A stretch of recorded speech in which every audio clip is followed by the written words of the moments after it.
நண்பர்கள் அனைவர்களுக்கும் வணக்கம். எல்லாம் எப்படி இருக்கீங்க? ஹாப்பி தீபாவளி எல்லாத்துக்குமே. தீபாவளி நல்வாழ்த்துக்களை தெரிவித்துக் கொள்கிறேன். இப்போ வந்து பூம்பாறையிலேருந்து நம்ம மணம்பூரில் இருக்கோம் நண்பர்களே. கொடைக்கானல் பார்த்தீங்கன்னா இன்றைக்கி கிளைமேட் வந்து ரொம்ப நல்லாயிருக்கு நண்பர்களே. சுற்றி பார்க்க வரவங்க நல்லா பொறுமையாக பார்த்து சொல்லலாம். இப்போ வந்து நம்ம ஆட்டுப்பண்ணை அந்த ஏரியாவில் இருக்கிற நண்பர்களே, கிளைமேட் ரொம்ப சூப்பராக இருக்குது. அதுக்கு முன்னாடி பார்த்தீங்கன்னா மலை சாரல் நண்பர்களோடு அப்படி ஜாலியாக வந்துட்டு நண்பர்களே. நமது லோக்கல் நண்பர்களும் ஆட்டுப்பண்ணை முயல் பண்ணை எல்லாமே சுற்றி பார்த்துட்டு வந்தாங்க நண்பர்களே. இப்போ தான் வந்தாங்க எல்லாம். எனது நண்பர் முன்னாள் டிரைவர் முத்தண்ணே அவர்கள் சிறிய உடைய நண்பர்களே, மலைக்கு வந்து முன்னாடி ஒரு வீடியோ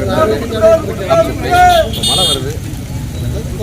இப்போ என் கூட வந்து என்னோட நண்பர் முத்தண்ணே வந்திருக்காரு. அவர் சில நேரம் தீபாவளி வாழ்த்துக்களை உங்களிடம் பகிர்வார். தீபாவளி சிறப்பாக ஃபேமிலியோடு என்ஜாய் பண்ணுங்கள். டிரைவர்ஸ் எல்லாருமே நல்லா இருக்கணும். நன்றி, வணக்கம். நன்றி, வணக்கம்.